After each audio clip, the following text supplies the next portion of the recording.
اب یہاں پہ نقطہ یہ ہے عزیزوں، اب اصل بات کی طرف آ رہے، وہ کیا ہے کہ رسول پاک صلی اللہ علیہ وسلم تبوک سے واپس آ رہے تھے تو صحابہ میں سے کچھ لوگوں نے ان کو قتل کرنے کی کوشش کی۔ غزوہ تبوک میں منافقین تو نکلے نہیں تھے، اور احادیث جو میں نے بھی دکھایا ان میں سے اور قرآن کی آیت سے بھی یہی ظاہر ہوتا ہے کہ یہ سینئر صحابت ہے جن پہ رسول پاک صلی اللہ علیہ وآلہ وسلم کا قدیم سے احسان تھا، انہوں نے نمک حرامی کی۔ صحیح ہے نا، یہ سب باتیں ثابت ہیں۔ اب یہ کون تھے، ان کا نام کیا ہے میرے عزیز؟ وہ احادیث جلانے والے وہ چکر بھی تو ان کے ہیں، وہ بھی آپ کے ذہن میں رہے۔ اچھا اب یہ دیکھتے ہیں المحلہ بالآثار، تصنیف ابن حزم اندلسی۔ یہ ابن حزم جو ہیں ان کی وفات ظاہراً سنہ 450 کے لگ بھگ 454 یا 456 اس طرح مجھے یاد پڑتا ہے، ٹھیک ہے؟ تو یہ بہت پرانے ہیں۔ اس زمانے میں تو احادیث بہت سارے ہوتے تھے نا، احادیث کے کتب، احادیث جن کو ابھی تک جلایا نہیں گیا ہے، ان کے زمانے میں تو بہت تھے۔ یہ یاد رکھیے کہ یہ متاخرین علماء میں سے نہیں، بہت خود قدیم علماء میں سے ہیں۔ یہ جو ہے ابن حزم ہے۔ المحلہ بالآثار الجزء الثانی عشر، چاپ دار الکتب العلمیہ سنہ 1425 میں چھپی ہے کتاب۔ یہاں پہ صفحہ نمبر 156، مسئلہ نمبر 2203۔ اچھا کیا فرماتے ہیں؟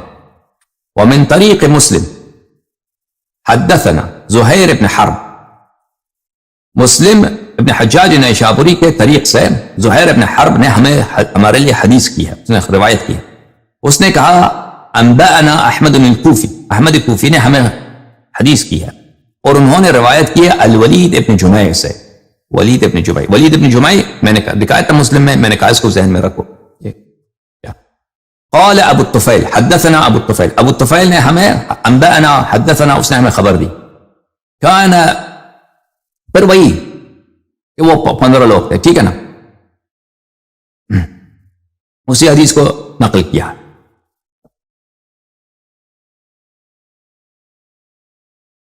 پھر آگے اگلے والے صفحے میں تو عزیزو ایک دو صفحے کے بعد صفحہ نمبر 160 میں وہ فرماتے ہیں وَأَمَّا حَدِيثُ حُذَيْفَ سَاقِطٌ، کہتے ہیں ہم حذیفہ کی حدیث کو نہیں مانتے کیونکہ لِأَنَّهُ مِن طریق الولید ابن جمیع، کیونکہ یہ ولید ابن جمیع کے طریق سے نقل کی گئی ہے۔ اچھا کیا ہوا ولید ابن جمیع میں، ایسی کیا بات ہے؟ ہاں نکتہ یہاں ہے، وہ حالکن، یہ بہت گناہکار شخص ہے، ولید ابن جمیع گناہکار شخص ہے، بہت فاسق آدمی ہے۔ ولا نراہ يعلم من وضع الحدیث، ولا نراہ يعلم من ولا نراہ يعلم من وضع الحدیث، ہم نہیں جانتے، ولا نراہ يعلم من وضع الحدیث، ہماری رائے میں اس کو پتہ نہیں تھا کہ حدیث کو کس نے وضع کیا۔ ولید ابن جمیع کو پتہ نہیں تھا کہ اس نے کس نے حدیث کو، جھوٹی حدیث کو کس نے بنایا ہے۔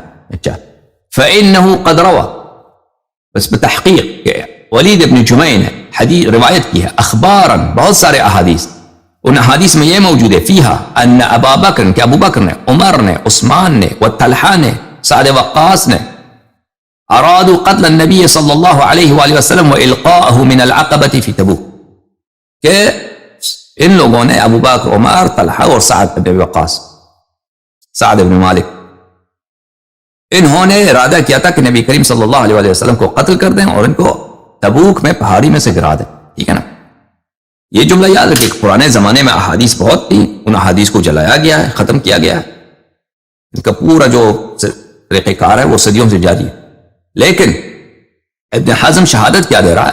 شہادت دے رہا ہے کہ ولید ابن جمیع تو بڑا گناہ کار آدمی ہے، اس کو خود بھی پتہ نہیں احادیث کو کس نے وضع کیا ہے، کون سے احادیث، ہاں وہ اس نے بہت سارے اخبار نقل کیے ہیں، ان اخبار میں اسم مذکور ہے، ان حدیث میں اسم مذکور ہے کہ ابو بکر، عمر، عثمان، طلحہ، سعد بن وقاص، ان لوگوں نے، یہی لوگ تھے جنہوں نے قتل نبی صلی اللہ علیہ وآلہ وسلم کا منصوبہ بنایا اور کوشش کی کہ ان کو پہاڑی سے گرا کے شہید کر، ٹھیک ہے نا۔ پھر وہ کہتا ہے وَهَذَا هُوَ الْكِذْبُ الْمَوْضُوعُ، یہ کذب ہے، یہ جھوٹ ہے، يَطْعَنُ اللَّهُ تَعَالَى وَاضِعَهُ، کہ اللہ تعالیٰ جس نے جھوٹ کو بنایا اور اللہ تعالیٰ اس سے حساب لے گا. لیکن عزیزو یہ کہتا ہے یہ جھوٹ ہے. کیوں جھوٹ ہے؟ کہتا ہے ولید ابن جمع نے روایت، اور ولید کو پتہ بھی نہیں ہے کہ کس نے اس کو حدیث کو بنائی. میرے عزیزو پہلی بات تو یہ ہے کہ یہ شہادت دے رہا ہے. تو ابن حزم کے زمانے میں اس میں بہت ساری احادیث تھی کہ اس میں اس کے نام موجود، ان گروہ نے جنہوں نے یہ کام کیے تھے ان کے نام موجود، ٹھیک ہے نا، ان کے نام موجود تھے کہ یہ لوگ نے اب لوگوں نے منصوبہ بنایا تھا قتل کرنے، لیکن قتل کرنے کا منصوبہ بنایا تھا جن کا نام موجود ہے ابو بکر، عمر، عثمان، طلحہ، سعد بن وقاص. انہوں نے کوشش کی تھی قتل کرنے کی تو ان کا نام ہمیں مل گیا. اب جہاں تک یہ بات ہے کہ ولید ابن جمع خود جو ہے وہ کیا ہے؟ فاسد ہے، اس لیے کہ اس نے یہ روایت کی ہے، اس لیے کہ اس نے روایت کی ہے. اس کا جواب اور یہ کہ اس کو خود بھی نہیں معلوم کہ ان حدیث کو کس نے وضع کیا.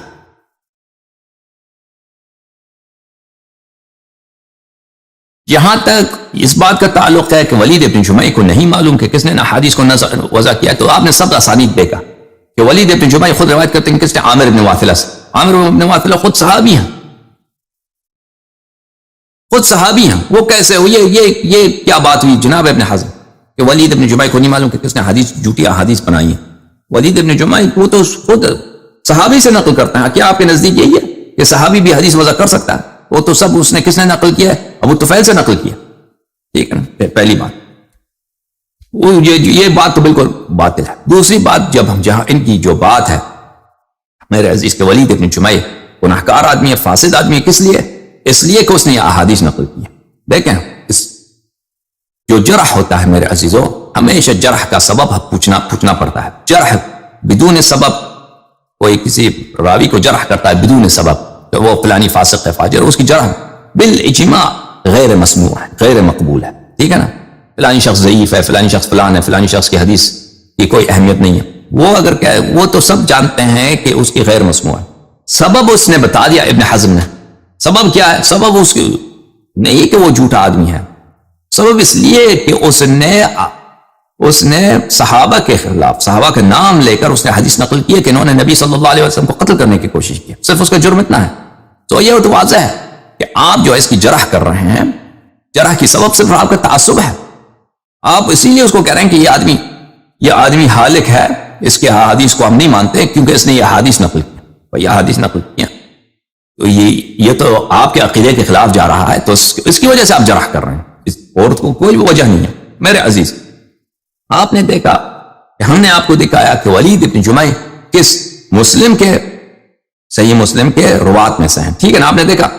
اچھا ایک منٹ آپ صبر کیجئے. یہ کتاب حدی الساری مقدمۃ فتح الباری بشرح سقیم البخاری، تالیف الحافظ ابن حجر العسقلانی، چھاپ دار الفکر، سنہ 1428 میں دار الفکر بیروت میں کتاب چھپی ہے، صفحہ نمبر 458، الفصل التاسع. وَيَنبَغِي لِكُلِّ مُنصِفٍ، ہر منصف انسان کو یہ پتہ ہوگا کہ جب کوئی صاحب صحیح، یعنی بخاری مسلم جو صحیح کے مصنف ہیں، کسی بھی راوی کی حدیث نقل کرتا ہے تو اس کی روایت اس بات پہ دلالت کرتی ہے کہ وہ شخص اس کے نزدیک عادل ہے اور وہ صحیح و ضبط ہے اور وہ حدیث سے غافل نہیں ہے، ٹھیک ہے نا. جب بخاری کہتا ہے کہ میرے سب احادیث صحیح ہیں، یہ حدیث صحیح ہے، یہ حدیث صحیح ہے، تو اس کا مطلب یہی ہے کہ اس کے سب روات اس کے نزدیک عادل ہیں، ان کے نزدیک وہ جو ہے ان کا حافظہ صحیح ہے، ضبط صحیح ہے، اور وہ حدیث نقل کرتے ہوئے وہ حدیث کے معنی سے غافل نہیں ہے. ولا سیما، پھر یہ بھی انصاف کے ساتھ دیکھو، اگر آپ دیکھو کہ پوری امت کا اجماع ہے کہ یہ دونوں کتابیں صحیح ہیں، پوری امت کا اجماع ہے، بخاری بھی صحیح ہے، مسلم بھی صحیح، تو اس کا مطلب یہ ہے کہ پوری امت کے پاس اجماع ہے کہ سب بخاری مسلم کے رجال کیا ہے؟ بمثابت اطباق الجمہور علی تعدیل من ذکر فیہ، کہ سب بخاری مسلم کے سب رجال کیا ہیں؟ سب عدول ہیں. یہ کتاب نزہۃ النظر فی توضیح نخبۃ الفکر فی مصطلح اہل الاثر، تالیف الحافظ ابن حجر العسقلانی. ملاحظہ فرمائیے یہاں پر صفحہ نمبر 76 میں کہتے ہیں اصح الکتب کیا ہے؟ اصح الکتب بخاری ہے، سب سے صحیح کتاب بخاری، پھر مسلم ہے. ورواتہما، بخاری مسلم کے جو راوی ہیں قد حصل الاجماع اتفاق یعنی اجماع علی القول بتعدیلہم کہ یہ سب عدول ہیں پوری امت کا اجماع. ٹھیک ہے وہ شیعوں کو تو امت سے مانتے نہیں ہیں نا, وہ کہتے ہیں پوری امت کا اجماع. یہ کتاب قطع الولی علی احادیث الولی تالیف الشوکانی چاپ دار الکتب الحدیثہ بمصر. یہاں پہ ملاحظہ فرمائیں صفحہ نمبر 230 میں وہ بخاری و مسلم کی کوئی حدیث نقل کر کے کہتے ہیں لا حاجت لنا فی الکلام علی رجال اسنادہ, اس حدیث کے سند پہ ہمیں بحث کرنے کی ضرورت نہیں ہے. فقد اجمع اہل هذا الشأن ان احادیث الصحیحین او احدہما, سب علم حدیث کے علماء نے سب کا اجماع ہے کہ احادیث بخاری مسلم یا ایک بخاری صرف بخاری یا مسلم کے جو احادیث ہے کلھا من المعلوم صدقہ, وہ سب کے احادیث جو ہیں سب کے سب احادیث صحیح ہیں. بالمقبول المجمع علی ثبوتہ, اور سب کے سب کیا ہیں اجماع ہے کہ یہ سب صحیح ہیں. وعند هذا الاجماعات تندفع كل شبهة وتشكيك, اور اس اجماع کے ساتھ ہر قسم کا کسی بھی شبہ پہ ہم بیان نہیں کریں گے, دھیان نہیں دیں گے. اسی لیے کہتا ہے کہ الکلام علی اسناد بعد هذا لا یاتیها بفائدۃ یعتد بها, سند پہ بحث کرنے کی ضرورت ہی کیا ہے جب بخاری مسلم کے روات ہیں سب, اس میں سند کی بحث کی ضرورت ہی نہیں. اچھا جب یہ پتہ چلا عزیزو تو ہم نے دکھایا آپ کو کہ ولید ابن جمع وہ مسلم کے روات میں سے ہیں. ٹھیک ہے, تو اس کے متعلق اس شخص کا کیا نام ہے اس کا ابن حزم کا جرح کرنا کہ اس لیے اس نے روایت کی ہے, وہ قتل کی روایت, قتل کے منصوبے کی روایت اس نے نقل کی ہے, اس لیے وہ فاسد آدمی ہے, وہ اس کی کوئی ویلیو نہیں ہے.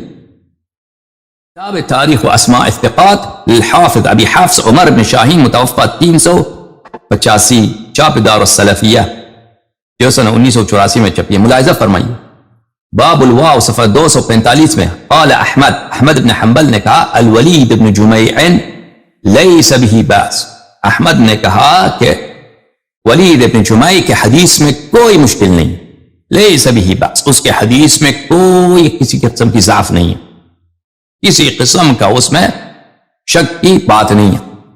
سؤالات ابی داود سلیمان ابی داود, سؤالات ابی داود صاحب السنن, احمد بن حنبل سے ابو داود سجستانی کی جو سوال ہیں جرح تعدیل میں. ٹھیک ہے, یہ کتاب چھپی ہے مدینہ منورہ مکتبۃ العلوم والحکام سنہ 1994 میں. ملاحظہ فرمائیے صفحہ نمبر 303 قلت لاحمد, ابو داود سجستانی جو سنن ابو داود کے جو مصنف ہے وہ کہتے ہیں میں نے احمد سے پوچھا الولید ابن جمع قال لیس به باس, تو اس نے کہا کہ اس کے حدیث میں کسی قسم کا کوئی بھی شبہ نہیں ہے, شک نہیں ہے, کوئی ضعف نہیں ہے اس کے حدیث میں. یہ کتاب ہے کتاب الجرح والتعدیل تالیف ابن ابی حاتم الرازی. ٹھیک ہے عزیزو, جلد نمبر 9 صفحہ نمبر 8 باب العین الولید ابن عبداللہ ابن جمیع الزہری روى عن ابی الطفیل, ابو طفیل سے وہ روایت کرتے ہیں. اچھا یہ روایت کرتے ہیں کہ عبداللہ ابن احمد ابن حنبل کے بیٹے عبداللہ نے کہتے ہیں کہ میں نے اپنے والد سے پوچھا تھا ولید کے متعلق, کہاں لیس به باس, تو اس نے فرمایا کہ اس میں کوئی مشکل نہیں ہے, اس کے حدیث میں ضعف نہیں ہے. پھر کہتے ہیں کہ یحییٰ ابن معین نے فرمایا الولید ابن جمیع ثقہ, ولید ابن جمیع ثقہ ہیں. اچھا سئل ابی عن ولید ابن جمیع فقال, اچھا عبد الرحمن کہتے ہیں کہ میرے والد سے, عبد الرحمن ابن ابی حاتم الرازی کہتے ہیں میرے والد ابو حاتم الرازی سے کسی نے پوچھا ولید ابن جمیع کے متعلق, تو انہوں نے کہا صالح الحدیث, فرمایا اس کے حدیث بہترین حدیث, صحیح حدیث نقل کرتا ہے وہ. اچھا کہتا ہے کہ میں نے حافظ ابو زرعہ سے پوچھا ولید ابن جمیع کے متعلق قال لا بأس به, اس میں کہ حدیث میں کسی قسم کی ضعف نہیں ہے, کسی قسم کی بأس نہیں ہے, ضعف نہیں ہے, شک نہیں, شبہ نہیں. یہ کتاب ہے طبقات الکبریٰ لابن سعد المجلد السادس چاپ دار صادر بیروت. یہاں پہ الولید ابن جمیع ولید ابن عبداللہ ابن جمیع الخزاعی من انفسهم یعنی قبیلہ بنی خزاع میں سے ہے, وہ خود بنی خزاع میں سے, موالی بنی خزاع میں سے نہیں. وکان ثقۃ وله احادیث, ثقت اور احادیث بھی انہوں نے نقل کی ہیں. تہذیب الکمال فی اسماء الرجال مجلد نمبر 31 سنہ 1992 میں چھپی ہے رسالہ بیروت میں، صفحہ نمبر 35. ولید ابن عبداللہ ابن جمعی الزہری الکوفی بخ، بخاری نے بھی اس سے روایت کیا. بخ یعنی بخاری نے روایت کی ہے ادب مفرد میں. اچھا، مسلم نے روایت کیا اس میں اپنی صحیح میں، ابو داؤد ترمذی نسائی سب نے اس سے روایت کی ہے. ٹھیک ہے نا. اچھا، احمد ابن حنبل سے روایت ہے کہ لیس بہ باس، اس کی حدیث میں کوئی مشکل نہیں. یحییٰ ابن معین نے اس کی توثیق کی ہے، اجلی نے بھی اس کی توثیق کی ہے. ابو زرعہ نے کہا اس کی حدیث میں کوئی مشکل نہیں. ابو حاتم نے کہا صالح الحدیث ہے.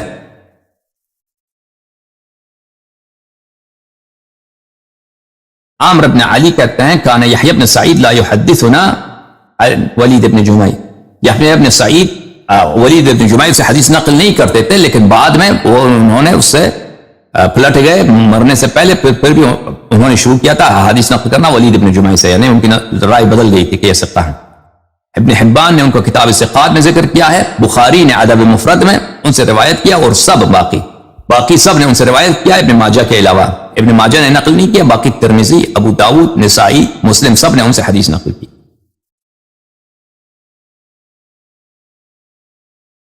ٹھیک ہے نا عزیزو. تو اس کا نتیجہ کیا ہوا؟ نتیجہ یہ ہوا عزیز کہ صحیح حدیث کے ساتھ ثابت ہے کہ صحابہ نے غزوہ 9 ہجری میں تبوک سے واپسی پر انہوں نے رسول پاک صلی اللہ علیہ وسلم کو قتل کرنے کی کوشش کی.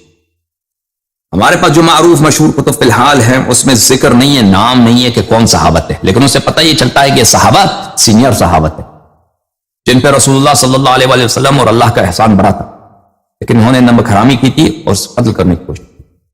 ابن حزم کے جو سنہ 450 کے لگ بھگ ان کی وفات ہے، وہ فرماتے ہیں ہمارے زمانے میں ایسے احادیث، بہت سارے احادیث ہیں ولید ابن جمعی سے، جس میں ذکر ہے کہ وہ قتل کرنے والے لوگ کون تھے. ابو بکر تھا، عمر تھا، عثمان تھا، طلحہ تھا اور سعد بن وقاص تھے، ان میں شامل تھے. لیکن وہ حدیث صحیح نہیں ہے، اس لیے کہ ولید ابن جمعی نے ان کو روایت کی. لیکن ولید ابن جمعی تو ثقہ ہے، رجال مسلم میں سے، رجال مسلم سب بالاجماع آپ کے نزدیک عادل ہیں. ٹھیک ہے نا. اور آپ کی جو جرح ہے وہ جرح صرف اسی لیے ہے کہ اس نے یہ حدیث نقل کیا، کیونکہ ولید ابن جمعی تو بہت پرانا ہے، وہ اس نے عامر ابن واثلہ سے نقل کیا، وہ تو صحابہ کو بھی دیکھا، اس کی وفات تو بہت پہلے کی ہے، وہ 300 سال پہلے مر چکا ہے ابن حزم سے. ابن حزم اس کی جرح صرف اسی لیے کرتا ہے کہ اس نے یہ حدیث نقل کی. تو پتہ یہ ثابت ہوا، بات ثابت ہے عزیزو، اس میں شک کی کوئی گنجائش نہیں. الحمدللہ رب العالمین وصلی اللہ علی سیدنا محمد وآلہ الطیبین الطاہرین. ٹھیک ہے نا عزیزو.